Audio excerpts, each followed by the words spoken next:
Amis du jour, chalutations. Pour les petits nouveaux, moi c'est Sekhmet, et je vous souhaite la bienvenue dans mon podcast littéraire. Dans mon émission, je vais tenter 3 fois par semaine de vous donner envie de découvrir des livres de tout poil, récents et moins récents. Alors, si ça vous tente, c'est par ici la suite. Aujourd'hui, je vais vous présenter Réflexions de Elisabeth Lim, publiée aux éditions Hachette-Hiro. Dans ce roman Twist and Tale, nous allons retrouver Mulan en pleine bataille. Cette jeune fille, après avoir raté son entretien avec la marieuse, décide de partir de nuit avec l'armure, l'épée et la convocation de l'armée de son père malade, Fazou. En se faisant passer pour un homme, elle est intégrée au régiment du capitaine Li Shang. Mulan, qui se fait désormais appeler Ming, apprend la discipline, l'art du combat, le tir à l'arc et l'endurance.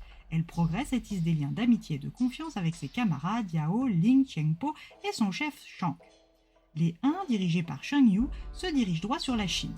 L'empereur envoie son armée les arrêter.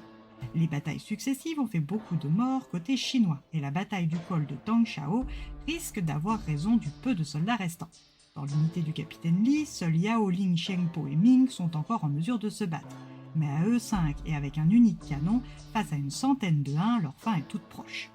Ming, alias Mulan, tremble de peur quand soudain elle a une idée qui pourrait renverser la situation en leur faveur. Pas le temps pour elle de demander au capitaine l'autorisation, elle prend le canon et court droit sur l'ennemi. À quelques pas à peine de la première ligne ennemie, elle arme et tire sur le sommet de la montagne. L'explosion déclenche une avalanche comme elle l'avait escompté, mais Shang Yu et sa monture sont déjà sur elle et l'attaquent. Ming est sur le point de mourir, tranché par l'épée du chef des Huns, mais le coup n'arrive jamais. Et pour cause, le capitaine Li a paré le coup pour elle, mais en ce faisant, il est grièvement blessé. L'avalanche finit par emporter toute l'armée des Huns ainsi que leur chef, et nos 5 soldats chinois de l'unité Li ainsi que le conseiller de l'empereur ont survécu. Shang est inconscient et perd beaucoup de sang. Shifu, le conseiller impérial, prend alors le commandement et ordonne aux survivants de récupérer toutes les vivres perdues par les Huns dans l'avalanche et de se préparer au départ. Il faut rentrer de toute urgence, prévenir sa majesté de la victoire sur les Huns. Ming et les autres ont beau expliquer au conseiller que le capitaine Li a besoin de repos, rien n'y fait. Shifu menace même de sanctionner les soldats qui refuseront d'abandonner Shang à sa mort toute proche. Mulan, qui est la seule à encore avoir une monture, décide de prendre la responsabilité du blessé, ce que Shifu accepte. Les autres ne devront en aucun cas l'aider ni ralentir le convoi sous peine de sanction. C'est donc attaché à Kang, le cheval de Mulan, que le capitaine Li commence son voyage de retour. La blessure est profonde mais propre, ce qui n'empêche pas Shang de sombrer de plus en plus dans le sommeil accompagné de poussées de fièvre. Mushu, le gardien envoyé par les ancêtres de Mulan pour veiller sur elle, essaye de préparer la jeune femme à l'inévitable, mais Mulan est persévérante et têtue. Le capitaine Li est grièvement blessé par sa faute, elle ne le laissera pas mourir. Un soir, Mulan, qui est harassée par le voyage, tombe de sommeil malgré toutes ses tentatives pour rester éveillée près de Shang. Durant son somme, elle voit pencher au-dessus du capitaine un homme transparent qui brille d'une belle lumière bleue. Elle s'approche et constate qu'il s'agit du fantôme du général Li, le père de Shang, mort lors de la bataille du col de Tangshao. Ce dernier souhaite que son fils vive car il estime que son temps sur Terre aura été trop court, mais le roi Yama du royaume des morts en a décidé autrement. À l'aube, il sera mort. Mulan ne peut se résigner et demande comment le sauver. Le général Li lui explique qu'il y a un moyen. Il faut descendre au Diyu et demander au roi Yama d'épargner Shang en effaçant son nom de sa liste.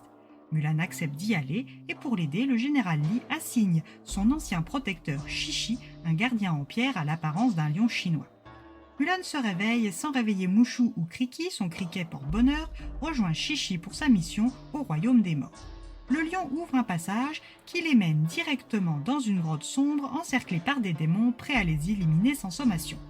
Dans l'obscurité de la grotte, 2 gigantesques portes s'ouvrent sur un pont pour eux.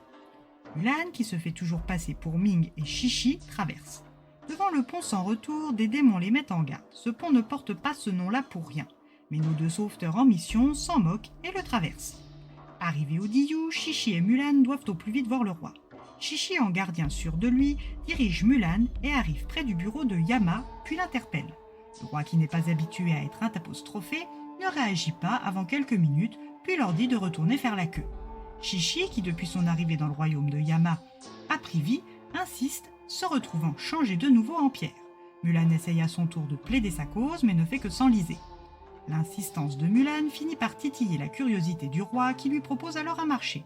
Si elle retrouve l'âme de Li Shang et qu'elle arrive à le ramener au 100e étage du Diyu avant l'aube dans le monde des vivants, Il effacera son nom de son registre et ils pourront tous, y compris le gardien lion, retrouver le monde des vivants.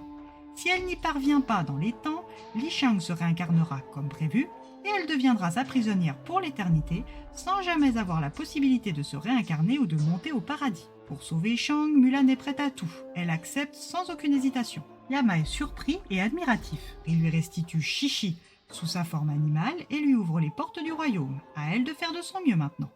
Une fois les portes fermées, Shishi et elle se retrouvent dans une forêt, bambou dévasté, sans indice sur la façon de trouver Shang. De base, Mulan a accepté de descendre dans le royaume des morts pour demander au roi Yama d'effacer le nom de son capitaine. Mais maintenant, elle doit réussir le tour de force de se repérer dans le labyrinthe et l'immensité du Diyu, d'affronter des démons, des fantômes et d'autres créatures agressives pour ramener son capitaine et par la même occasion sauver son âme de la damnation. Aidée de Shishi, y arrivera-t-elle? C'est à vous de le découvrir.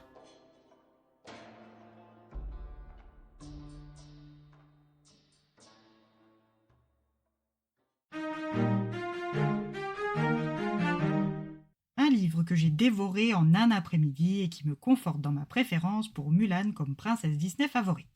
Encore une fois, j'ai pu apprécier la plume de l'auteure Elizabeth Lim et confirmer mon goût pour son travail de narration et de développement. Si comme moi vous aimez le personnage de Mulan, ce livre devrait vous plaire. Et bien voilà, j'en ai fini pour aujourd'hui. J'espère que cet épisode vous aura plu et vous aura donné des nouvelles idées de lecture. Si vous souhaitez découvrir d'autres petits bonbons littéraires tout droit sortis de ma bibliothèque, je vous retrouve le samedi 23 mars prochain pour un nouvel épisode.